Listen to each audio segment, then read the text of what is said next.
Dans le cadre de sa délégation à la promotion des services publics, notre collègue Laurent Bosetti a impulsé, comme vous le savez sans doute, en 2021, le pacte social de la ville de Lyon, afin d'améliorer les conditions de travail de nos personnels et de rendre ainsi un meilleur service public.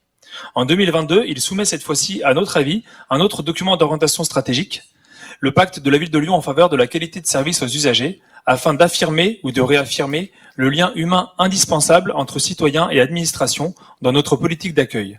Ce pacte usager, annexé au présent rapport, décline environ 60 actions autour de 3 intentions politiques fortes. En voici quelques pistes de travail.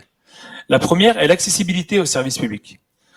Après des années de dématérialisation à marche forcée, dans une logique d'optimisation des coûts, les administrations ont effectivement, on vient d'en parler, trop souvent laissé de côté un grand nombre d'usagers. Le défenseur des droits, d'ailleurs, l'a pointé lui-même. Environ 15% de la population est dans une situation d'électronisme.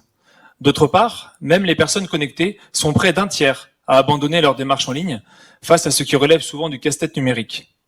Le pacte usager propose de s'attaquer à ces défis en garantissant par exemple qu'il y ait toujours une alternative présentielle ou téléphonique à nos démarches en ligne. La seconde est la proximité du service public. Vous le savez, nous avons fait de la place des arrondissements un axe important de notre plan de mandat. Nous croyons au principe de subsidiarité, au fait d'apporter une réponse circonstanciée à l'usager au plus près de ses besoins.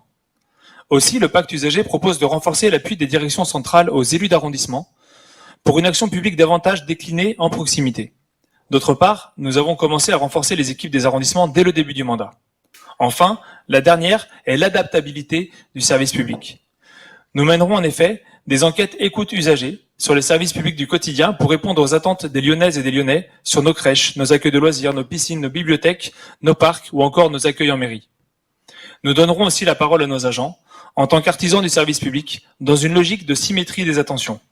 Enfin, nous proposons de créer un poste de médiateur de la ville de Lyon, chargé de dénouer les situations de blocage entre usagers et d'administration, et de proposer des axes d'amélioration pour notre collectivité.